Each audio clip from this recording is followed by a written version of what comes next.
देखिए अगला टॉपिक है volume of solids by disc method. अब अजीब नाम से तो बड़ा अजीब टाइप का लग रहा है कि ये नाम है, इसको कहा गया सॉलिड बाय रेवोल्यूशन। मतलब रिवॉल्व करने से एक सॉलिड बना हुआ है, सॉलिड है नहीं। इसके पहले वाले टॉपिक में हमने क्या बताया कि उसमें एक सॉलिड था, वो पाइनएप्पल टाइप का था, उटपटांग टाइप का था। हमको उसका वॉल्यूम निकालने का तरीका नहीं मालूम हो रहा था क्योंकि कोई पर्टिकुलर टाइप का शेप उसका नहीं था, तो वो था इसलिए उसका हम निकाल नहीं पा रहे थे। अभी क्या हो रहा है कि सॉलिड है नहीं, बनेगा। जरा समझने की कोशिश करो, अब प्रैक्टिकली समझिएगा। सावधान, ये एक्स एक्सिस है, ये एक लाइन है, कोई शेप बन रहा है क्या? नहीं बन रहा है। मैं इस लाइन को घुमा रहा हूं एक्स एक्सिस चारों ओर, क्या बन रहा है? इसका वॉल्यूम निकालना है। नहीं समझे? ये एक्स एक्सिस है, ये एक लाइन है और इस लाइन को हम ऐसे ऐसे घुमा रहे हैं इसके चारों तरफ, मतलब ऐसे ही ऐसे घुमा रहे हैं, कौन बनेगा? तो इस प्रकार से एक बना है, इसका वॉल्यूम निकालना है आपको। समझ में आई बात नहीं आई? तो इसका पहले तो तरीका देख लेते हैं, फिर एक एग्जांपल देख लेते हैं। तो क्वेश्चन कहा गया कि the solid generated by rotating or revolving a planar region. अब सिंपल सी बात है, a planar region about an axis in its plane is called solids of revolution. अब वो रिवॉल्व करके क्या बनाएगा वो अलग की बात है, वो तो देखना पड़ेगा क्या बनाएगा, ठीक है। अब सिंपल सी बात है कि जो रिवॉल्व कर रहा होगा वो पार्ट तो सर्कुलर ही पाथ में घूमेगा। आपने रोटेशन पढ़ा होगा, मान लीजिए ये आपका इर्रेगुलर शेप का एक बॉडी है और इस पॉइंट के चारों ओर घूम रही है, तो अगर आप इसका ये पार्टिकल ले लीजिएगा, मैं बॉडी का पार्टिकल ले रहा हूँ, ये इससे 2 सेंटीमीटर है, तो ये जब रोटेट करेगा तो रहेगा तो 2 सेंटीमीटर ही ना। तो जब आपका सिलेंडर बनेगा, कोई भी शेप बने, उटपटांग बने शेप, लेकिन उसका एक पार्टिकल जिसको आप उठाएंगे वो एक सर्कुलर पाथ में रोटेट करेगा जिसका कुछ रेडियस होगा। समझ में बात नहीं आई? तो मैं ऐसे मान लेता हूं कि suppose y is the function of x be a curve. y is the function of x एक कर्व है, पता नहीं कैसा है, उटपटांग टाइप का है। जैसे एग्जांपल आपके में √x का लिखा हुआ है, ठीक है, ठीक। तो देखिए हमने कहा ये कर्व है ना, जरा समझिएगा। ये हमने कर्व ऐसे लिया है, कुछ भी है, ये कर्व एक विशेष टाइप का कर्व है, उसके बारे में अभी हम क्वेश्चन बताएंगे तब बताएंगे। ये कोई भी कर्व है और हमने कहा मान लेते हैं a से लेकर के या 0 से लेकर के, या आप यहाँ ले लो x बराबर a से लेकर के और x बराबर b के बीच में ये रिवॉल्व कर रहा है एक्स एक्सिस चारों ओर, ठीक है। तो यानी कि कुल मिलाकर के ये कर्व कुछ ऐसा बनेगा, नहीं बनेगा? अगर नीचे भी आप ले आओ 3D शेप बनेगा, ये पूरा पूरा ऐसे घुमा दीजिए इसको तो 3D शेप बनेगा, नहीं बनेगा? ठीक है। इसका वॉल्यूम निकालना चाहते हैं तो हमने क्या किया, इसका एक छोटा सा पार्ट लिया हमने, यहाँ पर x डिस्टेंस पर एक पार्ट लिया और ये इसका रेडियस है r, है ना। अच्छा, r is the function of x। तो आप जरा प्रैक्टिकली बताइए, ये y is the function of x है ये, ठीक है। तो ये जब घूमेगा तो ये ऐसे पार्ट नीचे आएगा, ये जो ये पॉइंट आप a ले रहे हो, ये ना लो, इसको m ले लो, तो ये आपका सर्कुलर ऐसा कुछ बनाएगा नहीं बनाएगा? एक ऐसा सर्कुलर स्लाइस बनाएगा पूरा? नहीं बनाएगा। ये सर्कुलर बनेगा नहीं बनेगा? तो अगर मैं इसका एरिया ले लेता हूं तो क्या इसको पाई r स्क्वायर ले सकते हैं? अच्छा, r चूंकि x का फंक्शन है तो हम पाई आर एक्स ऐसे लिख सकते हैं, ऐसे लिखेंगे हम स्क्वायर। ये जो ब्रैकेट में x है वो केवल फंक्शन है, फंक्शन मतलब x चेंज होने पर r चेंज हो रहा है, ठीक है। तो अगर मैं आपसे वॉल्यूम कहूं तो आप कहेंगे a dx होता है, ठीक है। और लिमिट कहां से कहां तक है? a to b। तो देखो ये जो हमने घुमाए, ये डिस्क बन रही है, पूरी एक सॉलिड डिस्क है। प्रैक्टिकली समझिएगा ये वाले, ठीक नहीं, स्लाइस अलग चीज हुई जाकर के, स्लाइस में रोटेशन नहीं हो रहा था, हाँ डिस्क टाइप का बन गया ना। हाँ वो है स्लाइस ही हो, लेकिन स्लाइस में क्या होता है, हम रोटेट नहीं कर रहे थे, हमें उसका वॉल्यूम निकालना था, निकाल लिया था स्लाइस काट के। अब ये रोटेट करने से सॉलिड जनरेट हुआ। वो जो आप पाइनएप्पल लिए थे पिछले एग्जाम्पल में, वो पाइनएप्पल पूरा पूरा था, इसमें कुछ नहीं है, एक लाइन है ये, और ये कर्व है, ये कर्व जो घूम रहा था एक सॉलिड जनरेट हो रहा था, ठीक है। तो उसका वॉल्यूम आपको निकालना था। तो अब इसका वॉल्यूम ये हो गया ए इंटू ए। अब ए का मान रख दो उठा करके, a to b pi r x का स्क्वायर डी एक्स। अब जो भी वैल्यू निकलनी होगी निकल आएगा, ठीक है। ये तो हो गया जाकर के क्वेश्चन। लिखिए फिर हम इसमें एक वॉल्यूम ऑफ सिलेंडर बता देते हैं, फिर आपकी बुक का एक एग्जाम्पल लगा देते हैं। पहले आपके बुक का एग्जाम्पल लगा देते हैं। नोट कर लिया इसका? एक्चुअली हमने डायग्राम आपकी बुक के एग्जाम्पल का ही बनाया है, हमने जो बनाया है वो बना वही है, लेकिन अब इसको फिलहाल रब किए दे रहे हैं। क्वेश्चन है आपका एग्जाम्पल 4 है 317 पेज का, उसी के जस्ट बाद में है जो टॉपिक अभी हमने बताया ना स्लाइसिंग वाला, उसके जस्ट बाद में है। लिखा है the region between the curve y is equal to under root x. The region between the region, question है आपका the region between REGION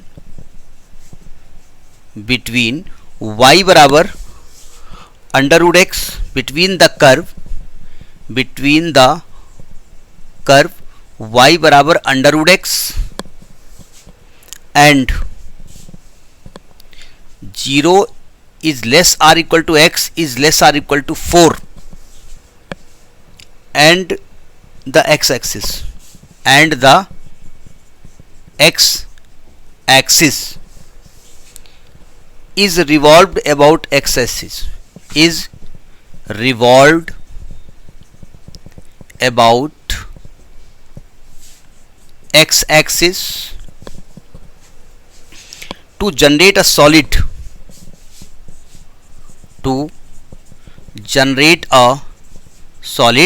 find its volume। बेकार में इस क्वेश्चन को लिखा, गलती कर गए, क्वेश्चन तो ऑलरेडी था ही आपके सामने। खैर छोड़िए, आइंदा से क्वेश्चन तो आपके सामने रहेगा ही ना, तो पढ़ देंगे, काम चल जाएगा, ठीक है। अब देखो ध्यान से, कहते हैं एक कर्व है y बराबर अंडर रूट एक्स और वो x is less or equal to 0 to less or equal to 4 और x एक्सिस के बीच का एरिया आपको लेना। पहले तो आप डायग्राम समझ लेते हैं। पहले देखो ध्यान से, अंडर रूट एक्स का जो ग्राफ बनता है वो ये बनता है, ठीक है। ये अंडर रूट एक्स का ग्राफ है, y बराबर रूट एक्स। एक तो ग्राफ के बारे में बात कर रहे हैं, दूसरे x बराबर 0 से लेकर के x बराबर 4 तक का ये वाला एरिया हो गया, ठीक है। और ये x एक्सिस हो गया, ये आपको दिख रहा फिगर। अब इसको उठा करके आपको x के चारों रोटेट कर देना है, एक सॉलिड जनरेट करना है, ठीक है। और जो सॉलिड जनरेट होगा उसका वॉल्यूम निकालना है। कुल मिलाकर के वो कटोरे टाइप का बनेगा, ये पूरा पूरा ऐसे कटोरा समझो, इसको बाउल समझिए ये, ठीक है। तो हम क्या करेंगे, यहां पर x, यहां पर एक हम रेडियस लेंगे r। अब जरा जो कि x का फंक्शन होगा, ठीक है, तो इसका एरिया कैसे निकाला जाए और r की वैल्यू कैसे निकाली जाए, प्रैक्टिकली समझ लीजिएगा जरा। देखो, ये अगर डिस्टेंस, ये x पॉइंट है, ये rx है, तो इस पॉइंट का कोऑर्डिनेट क्या होगा, x कामा rx होगा, होगा नहीं होगा? भाई आप जो r ले रहे हो जो कि x का फंक्शन है, तो क्या वो वैल्यू चेंज नहीं होगी जाकर के, उसकी कुछ वैल्यू तो देनी पड़ेगी ना। यहाँ रेडियस तो दिया नहीं गया है। अच्छा बताओ, ये जो पॉइंट है, ये पॉइंट कहाँ पर है, कर्व पर है कि नहीं कर्व पर है? तो ये पॉइंट कर्व को सेटिस्फाई करेगा। तो क्या मैं r बराबर y को r लिखेंगे या rx लिखेंगे, rx बराबर रूट x नहीं हो जाएगा? तो ये कुल मिलाकर के कुछ ऐसा फिगर बनेगा जाकर के, ऐसे ऐसे फिगर बनेगा, ऐसे ऐसे ऐसे 3D शेप है। ये तो 2D दिख रहा है आपको, ये घुमा हुआ है पूरा 3D शेप है। बुक में तो चूंकि थोड़ा सा 3D शेप दे देते हैं, बन जाता है, ठीक है। तो अब अगर आपका इसको एरिया निकालना हो, इसका एरिया क्या होगा, तो पाई आर एक्स का स्क्वायर। आर एक्स है अंडर रूट एक्स, तो पाई इंटू रूट एक्स का स्क्वायर पाई एक्स हो गया, एरिया निकल आया। तो समझ में आएगा ना, ये आर एक्स को हमने रूट एक्स को लिखा है, उसको सेटिस्फाई करा के लिखा है, ठीक है। तो जब हम इसका वॉल्यूम निकालेंगे तो फॉर्मूला हमने क्या बताया है, ए इंटू डी एक्स, और लिमिट एक्स की 0 से लेकर के 4 तक हम करेंगे, तो हो गया, आंसर आ गया 0 to 4।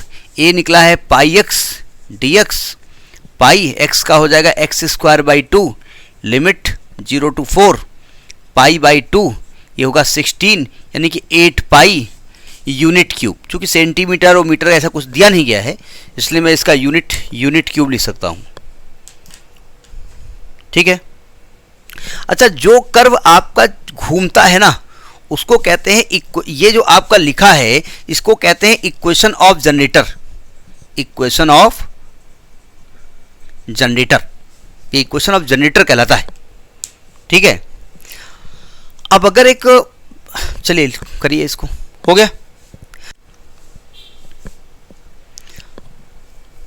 देखिए एक चूड़ी ले लीजिए, ले लिया चूड़ी आपने, चूड़ी जानते हो ना, बैंगल, इधर देखिए, उसको एक्स एक्सिस के चारों, इधर देखिए एक्स एक्सिस के इस प्रकार से ऐसे इसको करके रोटेट करिए एक्स के चारों तरफ, मतलब चारों तरफ रोटेट करना है उसको, केवल ऐसे मत रोटेट करिएगा, चारों तरफ।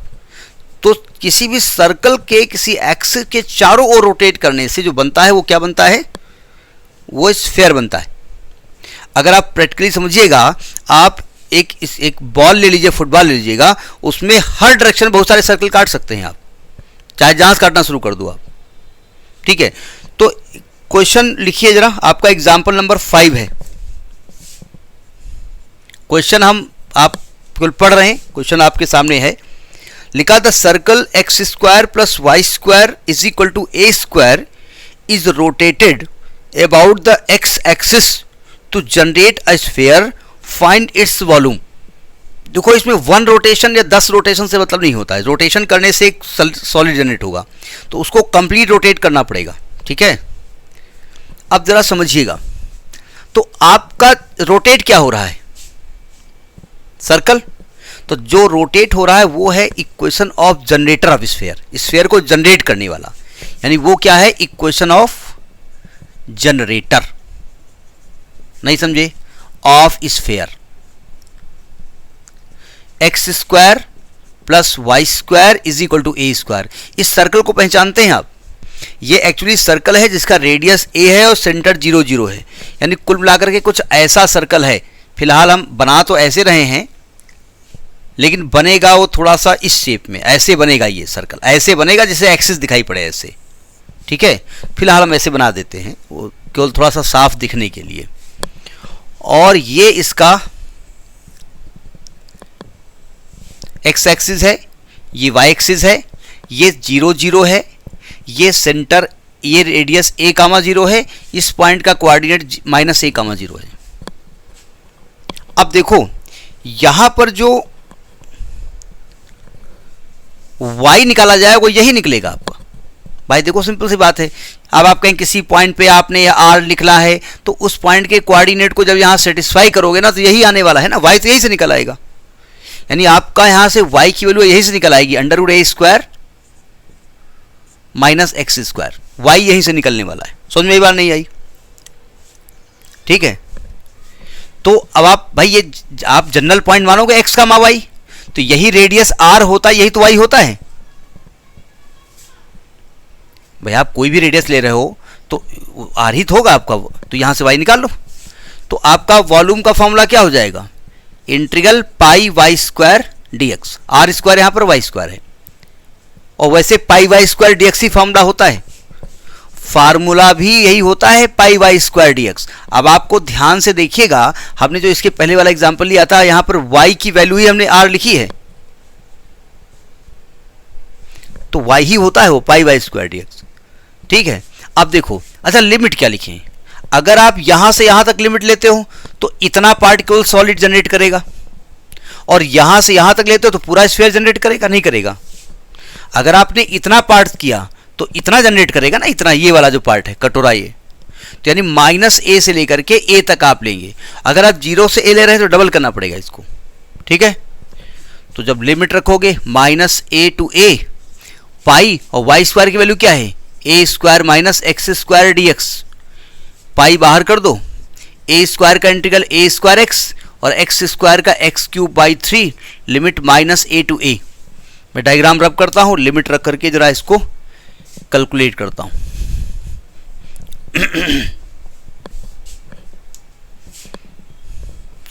तो वॉल्यूम आ जाएगा पाई, देखो पहले तो ए लिखेंगे लिमिट में, तो आएगा a cube minus a cube by 3 और माइनस बीच में लगाएंगे, फिर माइनस ए लिखेंगे, तो माइनस ए लिखेंगे तो ये आएगा माइनस ए क्यूब और माइनस, और ये माइनस ए क्यूब तो प्लस ए क्यूब हो जाएगा, plus a cube by 3, bracket खोल दीजिएगा। अभी हम यहाँ कैलकुलेट कर दो, अच्छा ऐसा खोल दीजिएगा, a cube minus a cube by 3 minus minus plus a cube minus a cube by 3 pi, यहाँ हो जाएगा 2a cube minus 2a cube by 3, 3 दूनी 6 माइनस 2 4, तो pi into 4a cube by 3 यानी 4/3 पाई a क्यूब। क्या बता सकते हैं वॉल्यूम ऑफ दैट स्फीयर क्या होता है? 4/3 pi r cube, pi r cube cube. समझ में आई बात नहीं आई है? ठीक है, तो ये आपका मेथड हुआ। इससे संबंधित जो थोड़े बहुत एग्जाम्पल हो लगा लीजिएगा। ठीक है, आज देखते हैं सिलेबस का क्या पार्ट हो सकता है, देखा जाएगा।